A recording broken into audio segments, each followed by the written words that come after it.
बुद्धि नहीं लगती, मन नहीं लगता, ऐसे बच्चों के हाथों से गणेश जी पे दुर्वा चढ़वानी चाहिए, मोदक और दुर्वा का भोग लगवाना चाहिए। द्वार पर आए हुए अतिथियों का सत्कार ईमानदारी से, मनक्रम वचन से करना चाहिए। आपके घर में किसी भी चीज का अभाव नहीं रहेगा। स्वार्थी आदमी अपने स्वार्थ के हित के आगे किसी को नहीं देखता, किसी की सहायता नहीं करता। वो सिर्फ एक ही बात कहेगा, what is the my profit. Ganesh ji को हर सनातनी को पूजना चाहिए। और जिन बच्चों के मार्क्स अच्छे नहीं आते या पढ़ाई में बुद्धि नहीं लगती, मन नहीं लगता, ऐसे बच्चों के हाथों से गणेश जी पे दुर्वा चढ़वानी चाहिए, मोदक और दुर्वा का भोग लगवाना चाहिए। और सुन लीजिए, द्वार पर आए हुए अतिथियों का सत्कार ईमानदारी से, मनक्रम वचन से करना चाहिए। आपके घर में किसी भी चीज का अभाव नहीं रहेगा। एक बार एक छोटा सा बालक गांव में गया। ये कथा गणेश चतुर्दशी के दिन ही सुन लेनी चाहिए, बहुत सुंदर कथा है। हम कहेंगे इसको बनाकर ये लोग जल्दी डाल देंगे हमारे सोशल मीडिया वाले, तो आप तक ये कथा जरूर पहुंच जाए। एक छोटा सा बालक एक गांव में पहुंचा। उसके हाथ में थोड़े से चावल थे और एक दूध की छोटी सी कोई कटोरी थी, उसमें थोड़ा सा दूध था। अब पूरे गांव में वो बालक घूम रहा था, भ्रमण कर रहा था, कह रहा था कि मेरे लिए कोई खीर बना दो, मेरे लिए कोई खीर बना दो, मेरे लिए कोई खीर बना दो। पर देखो, ये गांव के लोग इतने आलसी थे, उस बालक के लिए कोई खीर नहीं बना रहे थे।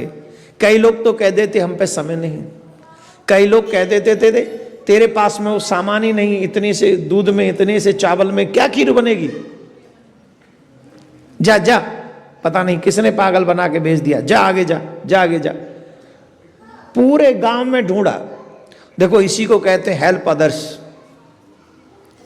स्वार्थी आदमी अपने स्वार्थ के हित के आगे किसी को नहीं देखता, किसी की सहायता नहीं करता। वो सिर्फ एकदम एक ही बात कहेगा, what is the my profit, मेरा लाभ क्या है। हर दृष्टि में अपना लाभ मत देखा करो।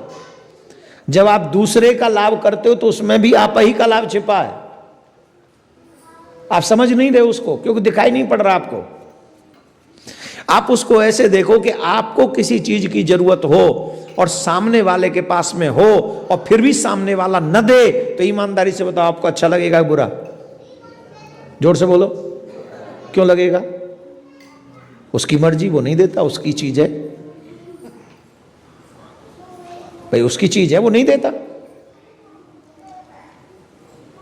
यही तो आप और हम कब सोचते हैं? जब हमसे कोई मांगे तो हम यही सोचते हैं, मेरी मर्जी।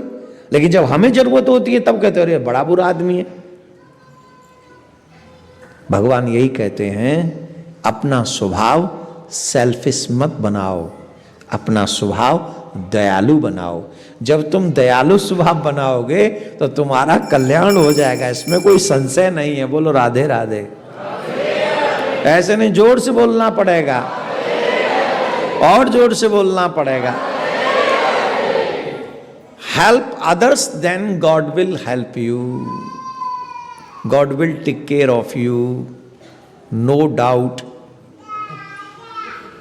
जितना सामर्थ्य हो दूसरों की हेल्प करो।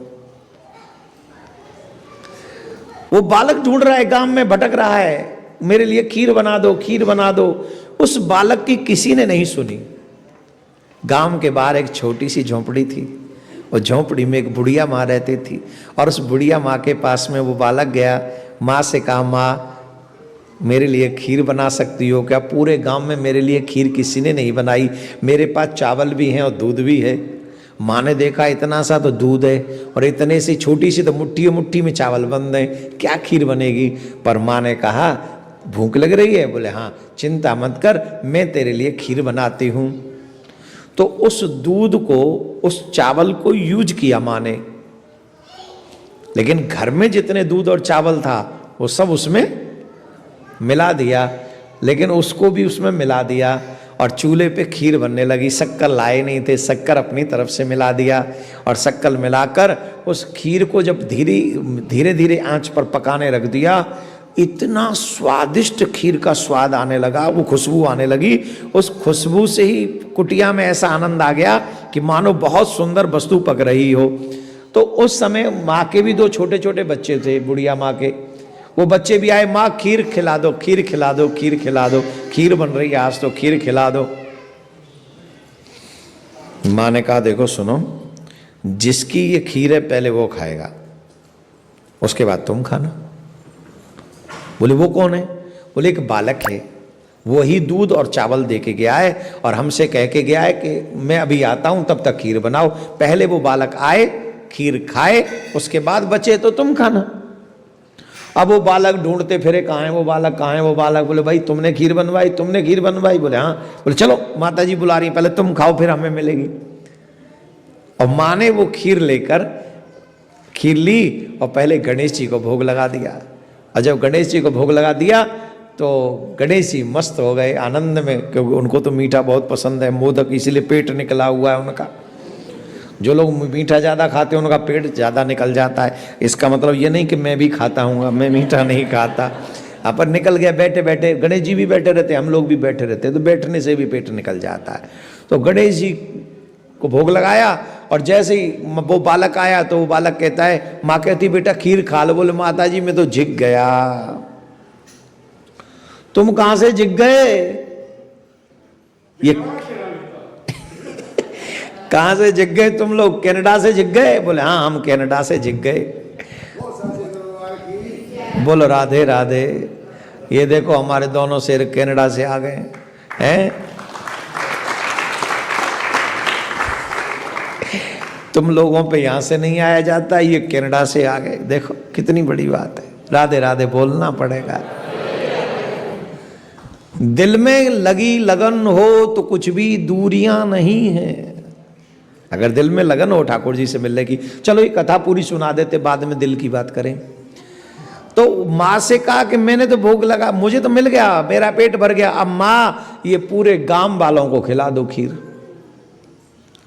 एक भगोना में खीर है, किस किस को खिलाऊंगी?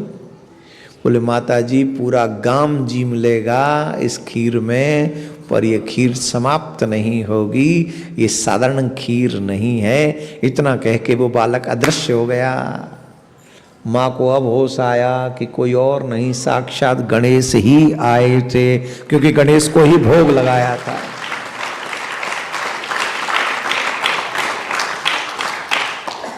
बच्चों ने पेट भर के खीर खाया, पूरे गांव वालों को खीर खिलाई, जहां जहां जो लोग थे सबको खीर खिलाई। बुढ़िया माँ ने कहा रे गांव वालों तुम्हारे भाग्य फूट गए, तुम्हारे यहां स्वयं गणेश आए थे और तुम उनके लिए खीर नहीं बना सके, तुम दुर्भाग्यशाली हो, तुमने उनके लिए खीर नहीं बनाई, पर देखो वो तुम्हारे लिए खीर दे के गए।